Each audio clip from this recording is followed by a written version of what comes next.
Hello नमस्कार दोस्तों, स्वागत है आप सभी का आज के हमारे इस वीडियो में। तो दोस्तों आज के लेक्चर में हम क्या देखने वाले हैं, इसमें हम अम्ल, क्षार और लवण के बारे में जानेंगे कि क्या होता है, उसकी परिभाषा, उसके उदाहरण के बारे में हम पढ़ने वाले हैं। ठीक, तो उसके बारे में हम देखेंगे क्या क्या होता है। ये आपके लिए एक इम्पॉर्टेंट क्वेश्चन है जो आपके ऊपरी बोर्ड में आ सकता है।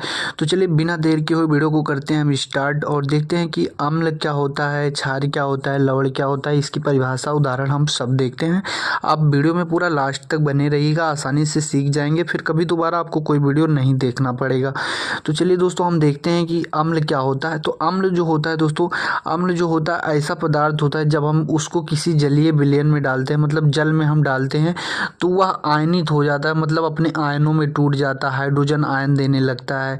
तो उसी तरह से यह उसे हम अम्ल कहते हैं, जो जलीय विलयन में आयनित हो जाता है। मतलब इसकी हम परिभाषा अगर लिखना चाहें तो क्या होता है, ऐसे पदार्थ जो जल में आयनित होकर हाइड्रोजन आयन देते हैं अम्ल कहलाते हैं। ठीक, वह ऐसे पदार्थ होते हैं, मतलब अम्ल ऐसे पदार्थ होते हैं जो जलीय विलयन में आयनित होकर हाइड्रोजन आयन देते हैं। ठीक, उसे हम अम्ल कहते हैं।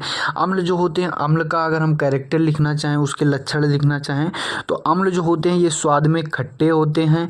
अम्ल जो होते हैं नीले लिटमस पेपर को लाल कर देता है। यह आपके लिए एक ऑप्शनल क्वेश्चन भी आ सकता है, मतलब ये आपके लिए ऑप्शनल क्वेश्चन आएगा कि मतलब एमसीक्यू में आ सकता है कि नीले लिटमस पेपर को लाल कौन करता है, क्षार या अम्ल। दो ऑप्शन आपको दे दिया जाए तो आप किस पे लगाएंगे, अम्ल पे लगाएंगे। ये आपके लिए ऑप्शनल क्वेश्चन बन सकता है।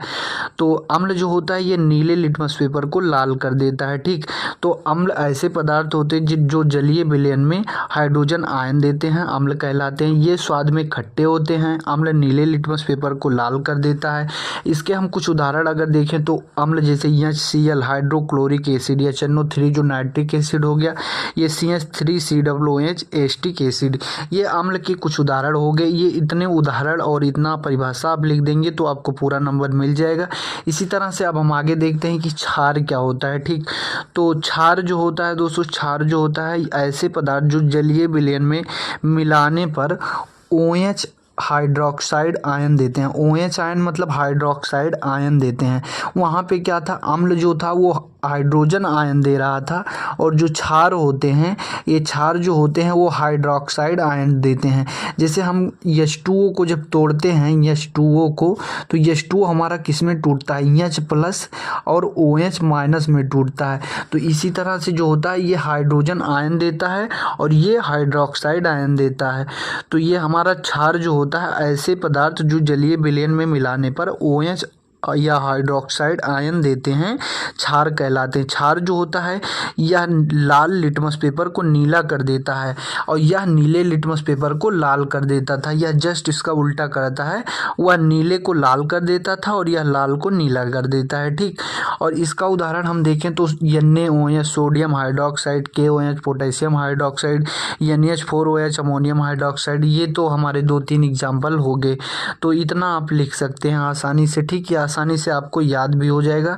तो चलिए आगे हम देखते हैं लवण क्या होता है। ठीक, इसका अभी आप स्क्रीनशॉट ले लीजिएगा और या तो फिर आप लिख लीजिएगा साथ साथ। तो लवण क्या होते हैं दोस्तों, जब किसी अम्ल में अम्ल के एक या अधिक हाइड्रोजन परमाणु को, जब किसी अम्ल के एक या अधिक हाइड्रोजन परमाणु को किसी क्षारक के एक या अधिक धनायन से प्रतिस्थापित कर दिया जाता है तो लवण का निर्माण होता है। ठीक, ये आपको अभी लाइन समझ में नहीं आ रही होगी।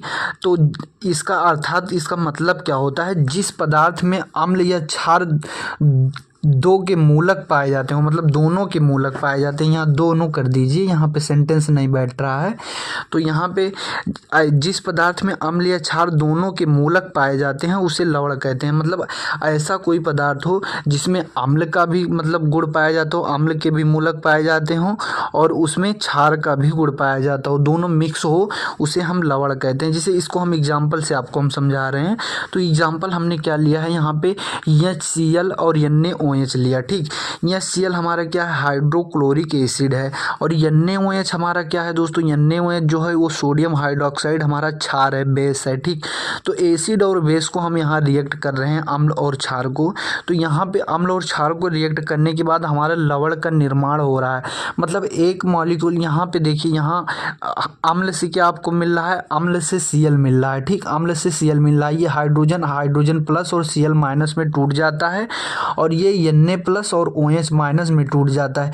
तो इसका Cl जो होता है ये Na प्लस से कंबाइन कर लेता है। ठीक, तो NaCl मतलब एक लवण बनाता है सोडियम क्लोराइड, और इसका OH जो होता है और इसके OH से कंबाइन करके H2O निकाल देता है, जल निकाल देता है।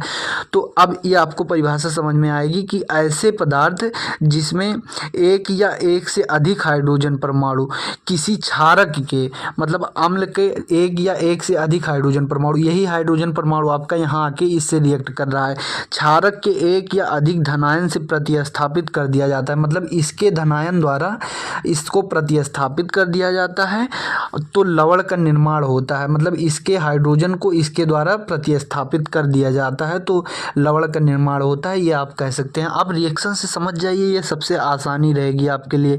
जिस पदार्थ में अम्ल या क्षार दोनों के मूलक पाए जाते हैं उसे हम लवण कहते हैं। ठीक, तो ये हमारा परिभाषा हो गया। इसमें HCl और NaOH को हमने रिएक्ट करा है तो हमारा लवण सोडियम क्लोराइड प्राप्त होता है, साथ में जल का भी निर्माण होता है, H2O निकलता है। तो दोस्तों मैं आशा करता हूँ कि वीडियो आपको पसंद आया होगा। तो वीडियो पसंद आया हो तो वीडियो को एक प्यारा सा लाइक कीजिएगा और हमारे चैनल को सब्सक्राइब करके बेल आइकन प्रेस कर दीजिएगा।